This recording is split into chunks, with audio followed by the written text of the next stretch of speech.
여러분 안녕하십니까. 6월 6일 현충일입니다. 제이슨의 세상을 본다. 오늘은 캠트레일을 주제로 말씀드리겠습니다. 캠트레일은 유튜브에서 종종 격렬한 논쟁을 불러일으키는 주제 중에 하나입니다.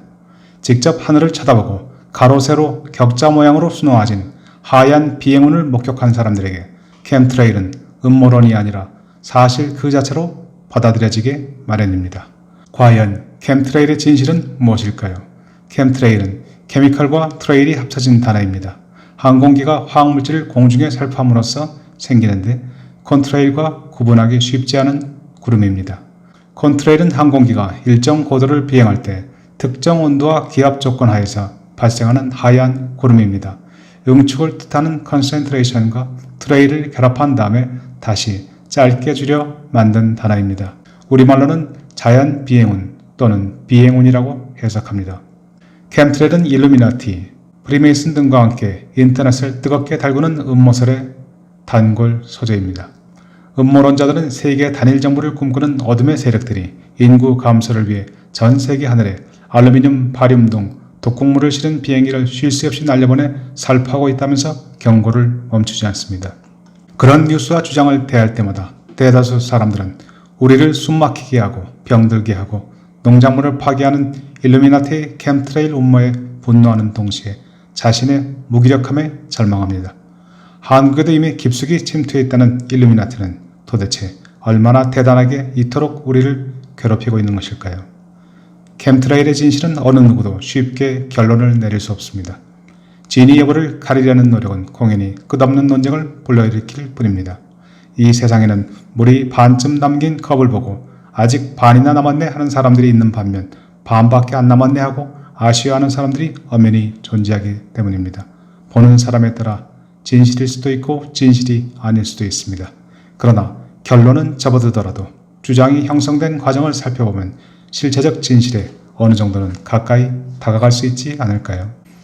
캠트레일 음모론을 확실하는 이들이 대표적인 증거로 즐겨 내세우는 것이 바로 미국 연방수사국 FBI 국장을 지냈다는 테드 건더슨의 주장입니다. 미국에서 초특급 비밀 정보에 접근이 가능한 FBI 국장이 2011년 캠트레일은 세계 단일 정부를 추구하는 어둠의 세력들이 미국, 멕시코, 캐나다 등 북미 지역은 물론 영국, 스코틀랜드, 아일랜드, 북유럽 전반에 걸쳐 독극물을 살포함으로써 생긴 것이라는 놀라운 주장을 내놓았습니다. 테드 건더슨은 1928년생입니다. 그리고 2011년에 세상을 떠났습니다. 테드 건더슨은 과연 누구이고 얼마나 믿을만한 인물일까요? 테드 건더슨은 우선 FBI 국장을 지낸 인물은 아닙니다. 멤피스, 달라스, LA에서 지부장을 지내고 퇴임 직전에는 FBI 국장 후보 중에 한 명으로 거론된 적도 있지만 FBI 최고 책임자인 국장 자리에 오르지는 못했습니다. 테드 건더슨은 1951년 에드거 후보 국장 시절에 FBI에 들어가서 마릴린 먼로 살해사건, 존 F 케네디 대통령 암살 사건 수사에도 참여한 것으로 알려져 있습니다. 그러나 1979년 LA 지부장을 끝으로 은퇴할 때까지 전국적으로 주목을 받는 사건을 처리한 일은 없습니다. 그런데 특출할 것 없는 그저 그런 고위 공무원이었던 그가 갑자기 미국의 대표적인 음모론자로 돌변한 것은 1979년 FBI를 떠난 직후였습니다. 동성애자였던 테드 건더슨이 사무실에서 사탄의식을 거행한 사실이 적발되어 51살의 나이로 조기 은퇴하면서 조직에 한을 품게 되었다는 설도 있지만 탐정회사 시절에 경험했던 좌절이 결정적 계기였습니다. 은퇴 직후인 1980년 캘리포니아 산타모니카의 사립탐정회사를 차린 테드 건더슨은 그린벨의 출신의 미 육군 군의관 제프리 맥도날드의 살인사건을 맡으면서 유명세를 탔습니다.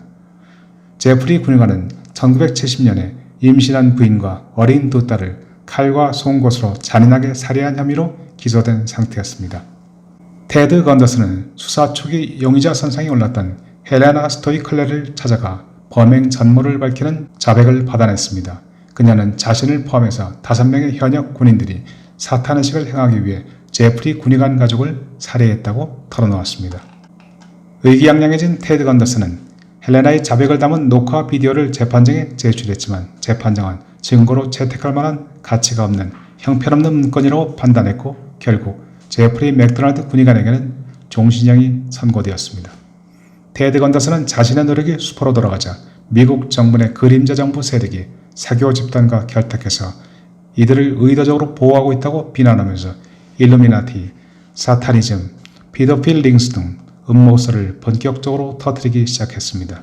그는 라스베가스에서 매년 노예 경매를 통해 수많은 미국 어린이들이 사우디인들에게 팔려가고 있으며 뉴욕에서는 매년 4,000건에 달하는 사탄의식이 행해져서 수많은 어린이들이 희생되고 있다고 주장했습니다. 전직 FBI 고위 간부의 주장은 미국 사회에 엄청난 반향을 불러일으키며 이를 지지하는 사람들도 다수 등장했습니다. 테드 건더스는 한 발 더 나아가 1993년 세계무역센터 폭탄 테러 사건은 FBI가 유도한 것이며 9.11 역시 미국 정부의 소행이라고 강조했습니다. 심지어 오바마 정부가 반대파를 살해하기 위해 3만 대의 기어티를 구입하고 시체를 보관하기 위해 조지아 및 몬태나주에 비밀리에 50만 개의 관을 비축해 두고 있다는 터무니없는 내용을 주장하기도 했습니다. 그래도 음모론에 심취한 이들은 테드 건더스를 미국 정부 내부 고발자로 부르며 그의 용기를 높이 평가했습니다. 사실 미국 사법집행기관의 상징인 FBI에서 지부장까지 지낸 고위 공직자의 충격적인 폭로에 의문을 품기는 어려운 실정이었습니다. 유명세를 타기 시작한 테드 건더슨의 이름이 다시 전 세계적으로 알려지게 된 계기는 바로 캠트레일 음모론이었습니다.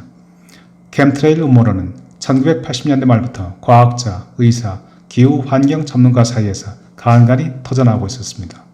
그런데 테드 건더슨의 발언 이후 기정사실로 받아들여지는 분위기가 폭넓게 형성되기 시작했습니다. 테드 건더슨은 캠트레일을 전 세계인에게 널리 각인시키는 공을 세웠습니다.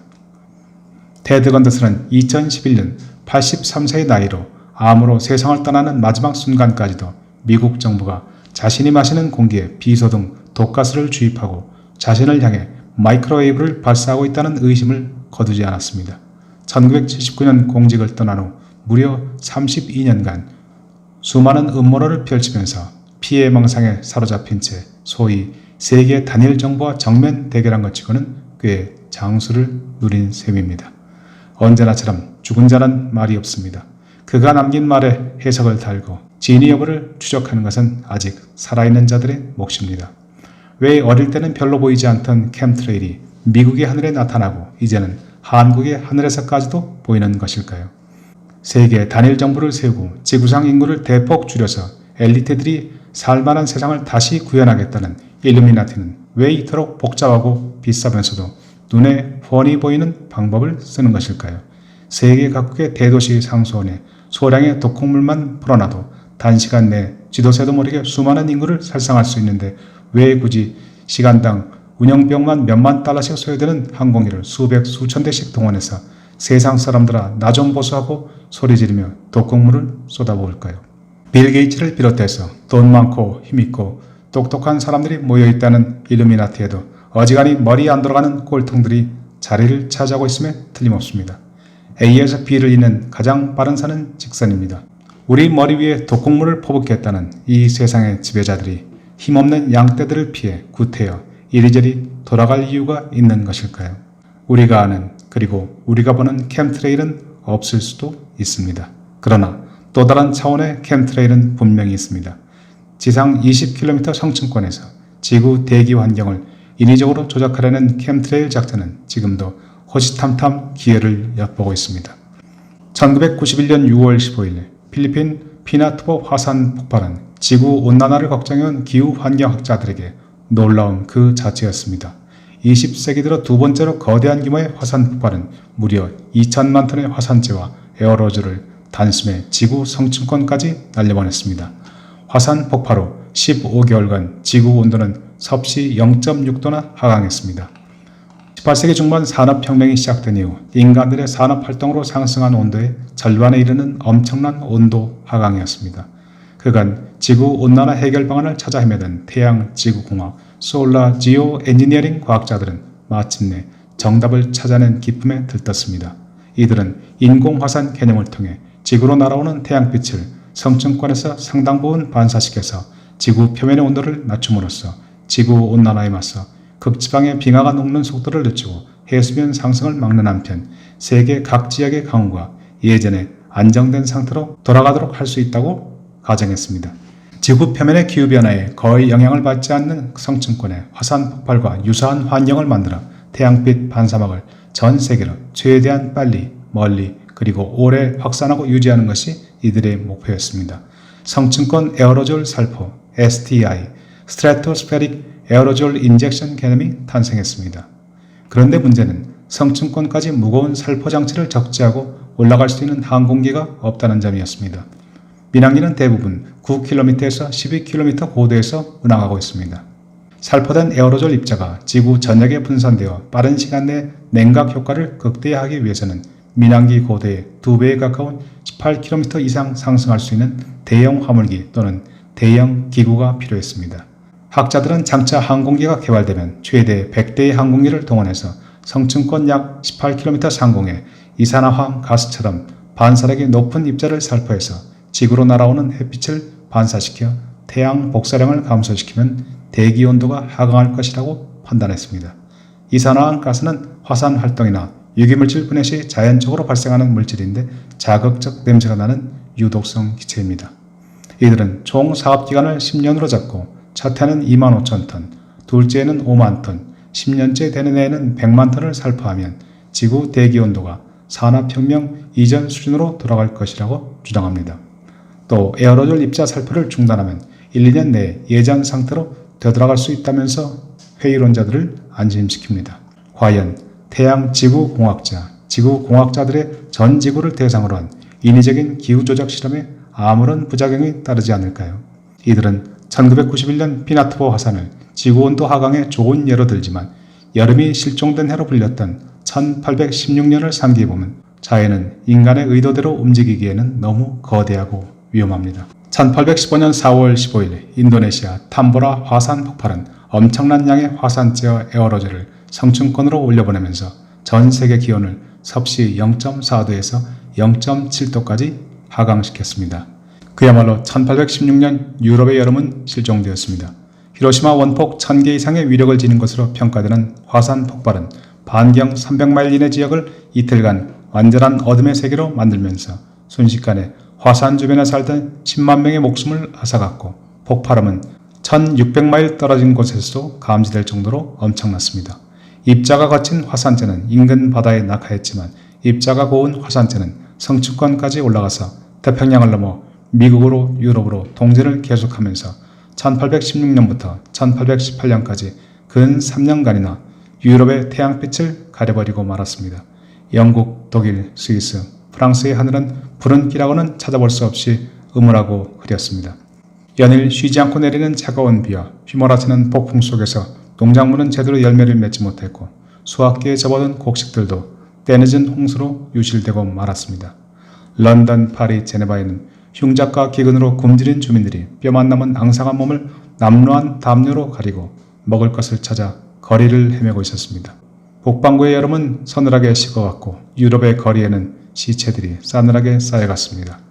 그러나 그 당시 유럽인들은 하늘을 두텁게 덮고 있는 거대한 먼지 구름이 지구 건너편 인도네시아 화산 폭발 때문이라는 사실을 미처 알지 못했습니다. 화산과 기후 간의 상관관계는 그로부터 150여 년이 지난 1960년대에 이르러서야 비로소 밝혀졌습니다. 유럽인들은 단지 태양 극점이 예년보다 유난히 커 보인다는 점에 주목했습니다. 태양 극점이 커짐에 따라 흑점을 가득 채우고 있는 물이 넘치면서 태양의 용광로를 꺼지게 할 것이라고 걱정했습니다.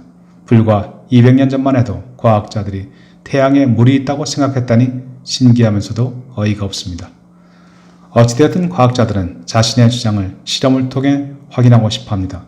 2018년 하버드 대학 데이비드 키스 교수팀은 20km 성층권 높이 풍선을 띄워서 아리조나 투싼 지역에 에어로졸을 살포하는 실험을 실시했습니다. 지구 대기의 온도 하강을 모색하는 대규모 실험이 아니라 살포된 에어로졸 입자가 공기와 어떻게 반응하는지를 살펴보는 비교적 간단한 실험이었습니다. 에어로졸 입자로는 통상 기후환경 조작에 사용되는 아황산 가스가 아닌 탄산칼슘이 사용되었습니다. 분필의 주요 성분인 탄산칼슘은 인체에 무해합니다. 이산화황과 달리 대기 중에 섞여서 산성비를 내리게 하지도 않고 해수면에 떨어져도 바닷물의 산성화를 완화시키는 긍정적인 효과가 있습니다. 데이비드 키스 교수팀은 기후온난화, 해수면 상승, 강우 변화 등 대기권의 이산화탄소 증가로 인한 기후 상승 현상을 이대로 방치할 수는 없다면서 최대한 빨리 탄산칼슘을 성층권에 살포해서 태양빛 반사막을 설치하는 작업을 시작해야 한다고 주장합니다. 시간이 흐르면 태양 지구 공학자들의 주장대로 성층권에 이산화황 가스 등 탄산칼슘 등 태양빛 반사막이 설치될 가능성이 높습니다. 이 반사막은 지구상 어느 곳에 설치되든 결국 피나투보 화산이나 탐보라 화산처럼 성층권을 이동하면서 지구 전역에 영향을 미치게 마련입니다. 우리가 보는 캠트레일이 음모론처럼 당장 우리 머리 위에 독극물을 쏟아붓는 것이 아니라 해도 언젠가 지구 성층권에 전 지구적 규모로 반사막이 설치되고 지구 온도가 하강하면 과연 그것이 축복이 될지 재앙이 될지 누구도 판단하기 어려운 상황이 오지 않을까요? 하버드대학 데이비드 키스 교수의 태양공학 연구 프로그램 솔라 엔지니어링 리서치 프로그램에 빌 게이츠가 연구자금을 대고 있다는 사실도 우려와 의혹을 더하는 부분입니다. 과연 일루미나티는 어디에나 있고 또 어디에도 없는 것일까요? 설령 캠트레일에서 독극물이 날아오지 않거나 혹은 날아오는 독극물을 용케 피한다 해도 성층권 높은 하늘에서 떨어지는 분필가루까지 막히는 어려운 날이 그리 멀지 않았습니다.